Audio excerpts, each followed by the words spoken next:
Hi అండి. నిన్న మొన్న కూడా ఇంటి దగ్గర పని అయ్యింది. వాళ్ళేమో గదులు ఏం శుభ్రం లేవు అలాగే ఇలాగ అంటున్నారు. నాకు పైన చేసేటప్పుడు కింద తేలట్లేదు, కింద చేస్తే పైన తేలట్లేదు. ఉన్నది మా అక్కాళ్ళు ఉన్నా వాళ్ళు వచ్చి స్టైల్గా వెళ్ళిపోతారు, మేకప్లు జరగకుండా. ఇల్లులు కావాలి కానీ ఇంట్లో శుభ్రాలు అక్కర్లేదు దానికి. మరి రేపు పొద్దున్న ఇచ్చాక ఏం చేస్తారో తెలీదు. నేను పడుతున్నాను అటు ఇటు కాకుండా, చాలా వీక్ అయిపోతున్నానండి నేను.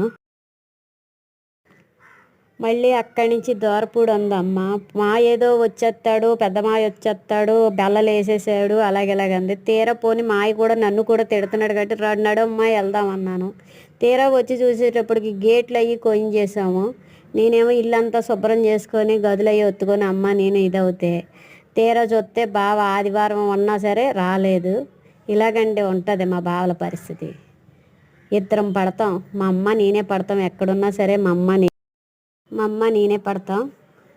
మళ్ళీ ఏదైనా అంటే ఇద్దరు ఆడవాళ్ళు మీరు చేసేసుకుంటారు చెందేసుకుంటారంటే ఒక పొద్దున ఇల్లు అక్కర్లేదు వాళ్ళకి.